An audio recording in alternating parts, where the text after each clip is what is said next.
1988 Japan दुनिया का एक ऐसा शहर जिसे सेफ्टी, डिसिप्लिन और पीस के लिए दुनिया का नंबर 1 कंट्री माना जाता था। लेकिन इन लोगों को क्या पता था कि हमारे मुल्क में दुनिया का सबसे डार्केस्ट क्राइम होने वाला है।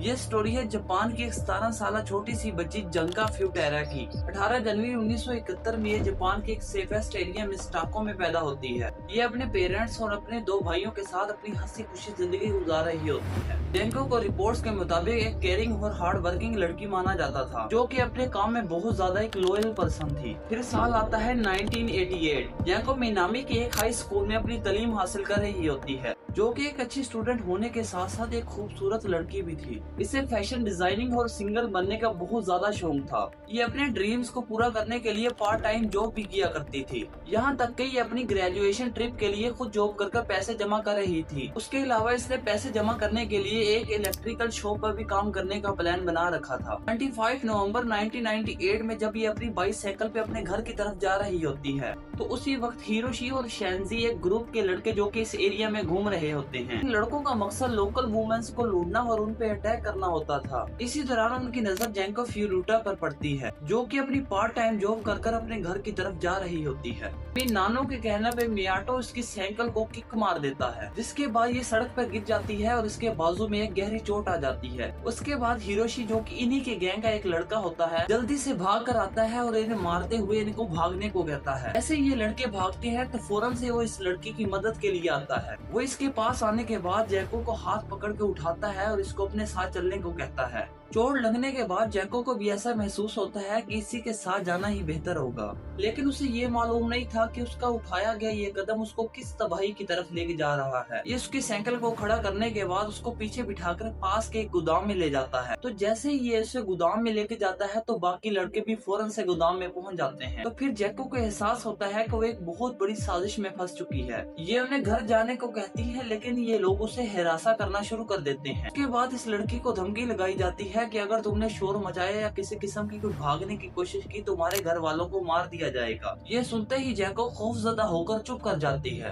जिसके बाद मियानो जैको को रात के अंधेरे में एक होटल में ले जाता है। तो वहाँ जाने के बाद जैको को जिनसी ज्यादती का निशाना बनाया जाता है। जैसे ही उसे जिनसी ज्यादती का निशाना बनाता है तो उसकी तबीयत खराब होने की वजह से वो बेहोश हो जाती है। इसके बाद ये परेशान होकर अपने दोस्त के घर कॉल करता है और जो उसे कहता है कि इसे जाने मत देना। सुबह होती है और मियानो जैको को लेकर एक पास के पार्क में चला जाता है, जहाँ इसके ये तीनों दोस्त पहले से मौजूद होते हैं। और जैको को धमकी दी जाती है कि अगर तुमने किसी किस्म की कोई होशियारी करने की कोशिश की तो तुम्हारे पेरेंट्स और तुम्हारे भाइयों को मार दिया जाएगा। ये धमकी सुनने के बाद ये फिर से शोर नहीं मचाती और इनके साथ चलने को तैयार हो जाती है और इसे फिर से इन्हीं के एक दोस्त के घर पे लेके जाया जाता है और इसे उसी घर के 2nd फ्लोर के एक कमरे में रखा जाता है, जहाँ रखने के बाद ये लोग इसे रोजाना जिनसी ज्यादती का निशाना बनाने लगते हैं। चारों लोग मिलकर जैको का तकरीबन 40 दिन तक रेप करते हैं। रेप करने के साथ साथ इनका मकसद उसके जिस्म पे तशद्दुद करना और उनके जिस्म को जलाना होता है। इतने दिन उसके साथ तशद्दुद और उसके साथ रेप करने के बाद उसके जिस्म में मुख्तलिफ तरह की बीमारियां पैदा हो चुकी होती हैं। जरा एक बार सोचें कि 4 लोग एक दिन में उसके साथ कई बार रेप कर रहे हों तो उसकी ज़हनी कैफियत क्या होगी।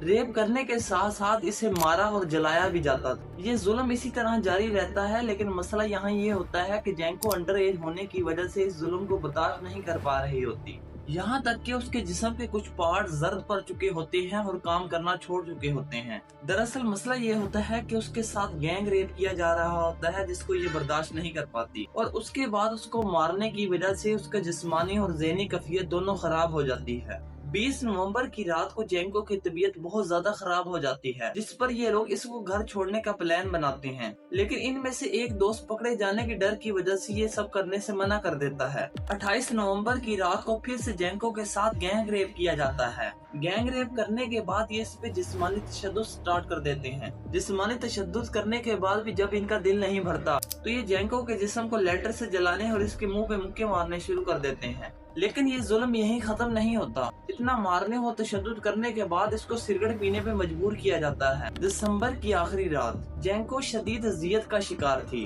वो ठीक से चल भी नहीं पा रही थी। उसका चेहरा फूला हुआ और जख्मों से बू आ रही थी, लेकिन तशद्दुद जारी था। 4 जनवरी 1999 में मियानो कसीनो से पैसे हार कर घर आता है और ये गुस्से में बिल्कुल पागल हो चुका होता है।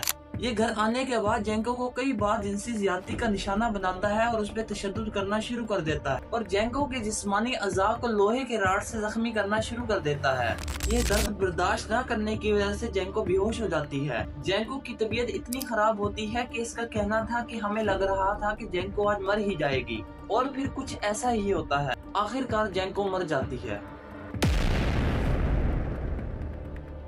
जेंको के मरने के बाद उसकी लाश को एक कंबल में लपेट दिया जाता है और उसके बाद ये इसकी लाश को एक ड्रम में डालकर उसमें कंक्रीट भर देते हैं और फिर उस ड्रम को वकासों के एक इलाके में खाली जगह फेंक दिया जाता है और ये लोग वापस आने के बाद अपनी जिंदगी में मसरूफ हो जाते हैं। कुछ अरसा गुजरने के बाद एक और लड़की की किडनैपिंग की इन्वेस्टिगेशन जारी थी जिनमें इनको गिरफ्तार किया जाता है और इनसे बहुत सख्त तरीके से तशवीश की जाती है। जैसे ही पुलिस इनसे तशवीश करती है तो मियानो जेंको के कत्ल का जिक्र कर देता है। ये सुनते ही पुलिस वाले हैरान हो जाते हैं और सख्त तशवीश करने के बाद उस ड्रम को बरामद कर लिया जाता है। जैसे इस ड्रम को बरामद किया जाता है तो पूरे जापान में ये खबर आग की तरह फैल जाती है और इसके बाद इसके बाकी दोस्तों को भी गिरफ्तार कर लिया जाता है और उसके बाद जेंको की लाश को उस ड्रम से निकाला जाता है। लाश को ड्रम से निकालने के बाद उसकी रस्मी तौर पर तदफीन कर दी जाती है। इस तदफीन में उसके स्कूल के दोस्त और उसके टीचर भी शामिल होते हैं। उसके बाद इन चारों लोगों को कोर्ट में पेश किया जाता है। इन पे रेप, जिनसी ज्यादती और कत्ल के इल्जाम लगाए जाते हैं।